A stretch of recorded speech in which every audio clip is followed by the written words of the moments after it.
Welcome. This is Pastor DC Elliott.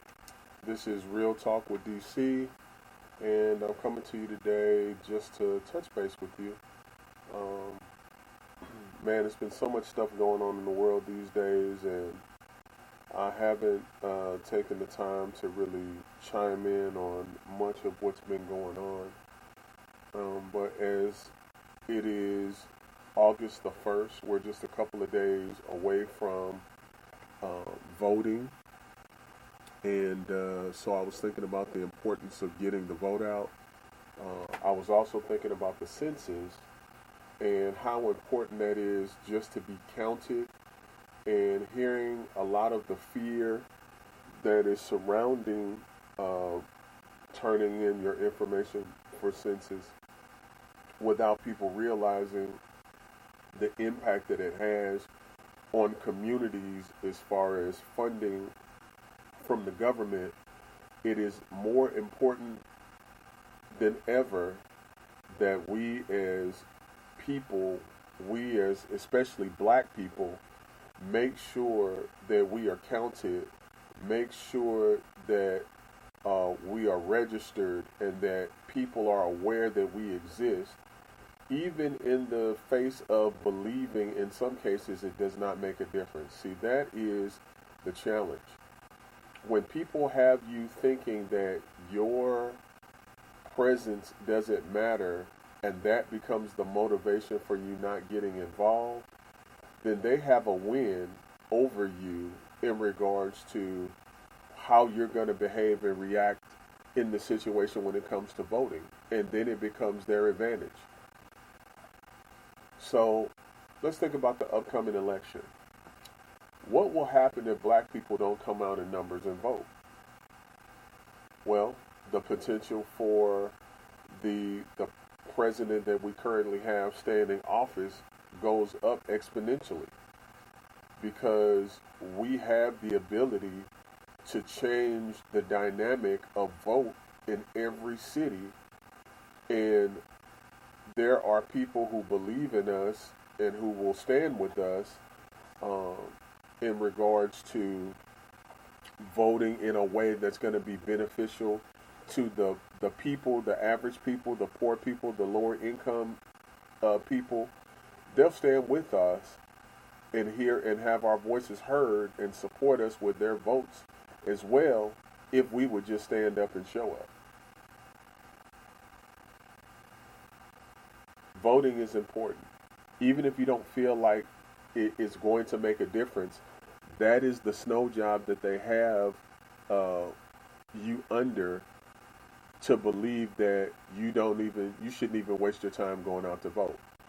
That's almost a form of self-imposed slavery. So if I don't value what my vote can do, if I don't believe, if I have no faith in what my vote can do, then I'll self-impose slavery on myself by not speaking up. And if I don't speak up, I can't be heard. If I'm not heard, then nothing can change. If nothing changes, I stay in the exact same situation that I've been in. And I have no one to blame but myself, because I believe that me getting out to vote or me standing up to say something wouldn't have mattered in the first place. I can guarantee you, teachers in the classroom would want every student to be quiet so that they can teach. One person being disruptive in the class can interrupt the whole message or lesson of what they're trying to teach. So how much more can we, as a body of believers, a body of individuals, a body of black people, how much more can we disrupt the narrative by getting out and making noise and letting our opinion be heard? Just a thought. So my encouragement to you is, don't let society, don't let statistics and history and all of these things stop you from doing something fundamentally that you could do to potentially have and make a difference. If enough people speak out, if enough people make noise, we've seen it, things can change. NBA players right now make up 74% of the league. And the reason why they're able to speak out in regards to Black Lives Matters and Breonna Taylor and all of those people who were murdered senselessly due to police violence, the reason they could speak out and have a voice is because of their numbers. And the NBA as a league understands that if we ostracize this group of individuals, if we tell them that they can't have a voice, then we can no longer produce the product that it is that we want to put out there and market to people for the benefit of the league and themselves. So when people of power, authority, and influence see the value in what you bring to the table and what you have to say, they will put resources and finances behind giving you an opportunity to share your voice. But if you say nothing and you operate in silence, then there is no accountability to those people who could potentially back you for doing anything because you're not heard. You're unseen and unheard. It's like you're hiding in plain sight, invisible to everyone around because you don't believe that saying something would make a difference. Form of self-imposed slavery.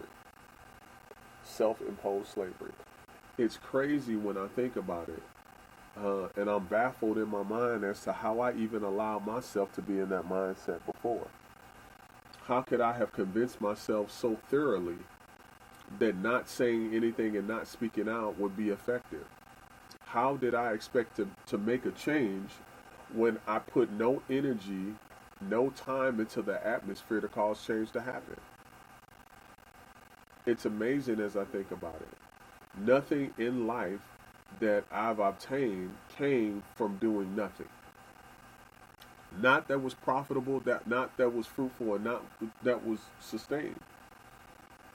It takes effort to cause something to be developed that can be sustained over a long period of time. We do that with our efforts with our vote. We also do that with our efforts with the census. There is no real count to what the poverty levels really are in the cities that we live in because the people that need to be counted are not. The government sets up their funding for cities based on the population, and yet the majority of the population is either too scared to be counted or don't think that it's going to matter if they're counted. And for the next 10 years, we set ourselves up to be in a position where the funding for the cities that we live in the communities that we live in are going to be drastically and adversely affected because there was nobody being counted. And then we wonder why our schools are not being funded. Why? Because they don't even know how many people are in the community that could support the schools. That's what the census does. Now, here's what the census doesn't do. It doesn't document house by house who, name by name, is in the household and whether they're on the occupancy permit, whether they're supposed to be there. They don't do that. All they do is count neighborhood by neighborhood based on the census, how many people are in that dense area so that they know population-wise how much resources need to be allocated to that area. So if we want better funding for our schools, if we want better funding in our cities, if we want more quality services made available to the citizens where we live at, we have to be counted. We have to be counted so that the allocation of funds can be put in a position that allows us to really be able to prosper. So my encouragement to you is, if you have not been counted, if you have not done your census online, go online and do your census. Make sure that every individual that is living in your house, whether on your occupancy permit or not, are counted, because it means a significant amount to our cities that each and every individual is counted.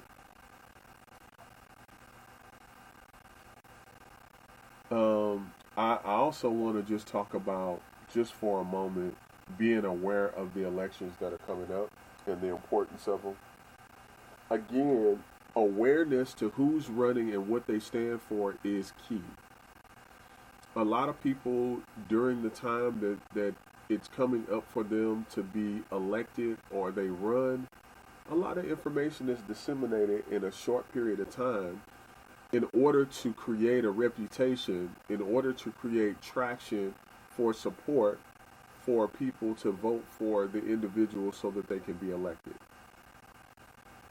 So they put all of this effort and millions of dollars into making us aware that they're running for these potential offices that they can have influence in, and yet there's no accountability to them, no groups of people that are getting together and holding them accountable to the things that they promised, or finding out what the potholes are that prevent them from coming through with the promises that they made. We are completely uneducated on the political process and how it works, to the point where we allow ourselves to be told anything and we don't question it. It is so important that the people that are running for office stand for what we stand for, or at least you find something that they do represent that you can agree with so that you support them. And it's important that each and every one of us cast our votes. When we don't cast our votes, the people who know how the system works wins. They know all they have to do is rally enough of their friends to get together, because they don't have to worry about you voting. All they need to do is to make sure that they get enough of them to vote to supersede anything that we might do as a black community in reference to voting in support of a particular candidate. And because they know that, and because they have networks of people that will get out and do exactly that, that's how they come up with the advantage. We need to be the ones lobbying. We need to be the ones that is voicing and speaking out to the things that need to happen. And we need to be the ones that hold our political leaders, the ones that are put in office to serve us. We are the ones that need to be speaking up and speaking out to them, to cause them to be accountable and to do the things that are going to be best serving our communities and the communities surrounding us.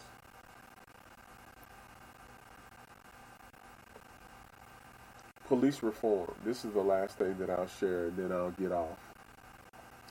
Police reform has been something that they've been talking about quite a bit lately. It is a hot topic. It is a buzzword.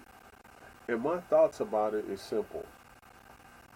Police reform that deals with the behavior of officers, but does not take into consideration their mental state, their mental condition, for being the ones that are on the front lines, going out every day and seeing murders, shootings, other violence, and dealing with the criminal element and fearing for their lives on a day-to-day basis. I mean, I would just say that I don't understand how any reform can be put in place without dealing with the potential of there being mental health issues or repercussions for the things that they have to endure on a day-to-day basis.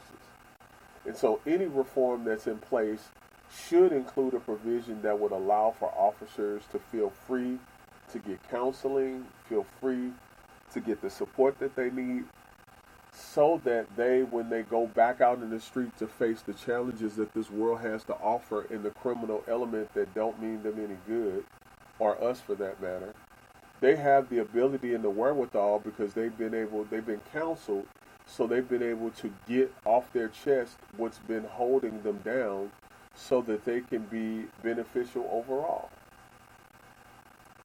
I simply believe that when you empower police officers to know that they can get help that they need and talk about the issues that may be affecting them in a positive way, then you've gone a long way towards building the trust of the organizations that police officers support, and police officers in general.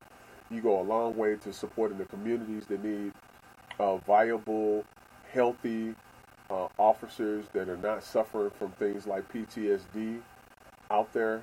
You improve, in many cases, the behavior of the officers because they were able to talk about the things that would affect their judgment, have them walking in fear, and doing things that are detrimental to especially people of color. So, with that being said, like I said, I would hope to offer some thought processes, some to spark question in your mind, to not accept everything as face value, and to give you an opportunity to really go out and look into and participate into some of these things. Get out to vote. Learn about the people who are running for office and make sure you make wise decisions according to that. Make sure that you are counted in the census. Make sure that you go online to census.gov and make sure that your information has been submitted so that you're counted for the accountability of the cities and the government to provide resources to your local area. Challenge your political leaders, your alderperson, your committee people, your state rep. Challenge them to deal with issues that are directly related to the things that are impacting your community today. When you do that, you give us as a whole an opportunity to come together and to do some great things. With that being said, this is Pastor DC. This is Real Talk with DC. We've talked about a couple of different issues today. We've talked about the elections, the importance of the vote and the census, and a little bit about police reform. I invite you to subscribe, to like, to comment on anything that I've spoken about today. And let's have a healthy dialogue. Let's come up with some solutions and not just the problems so that we can change this city for the best and our environment for the best. With that being said, I'm signing off. Peace.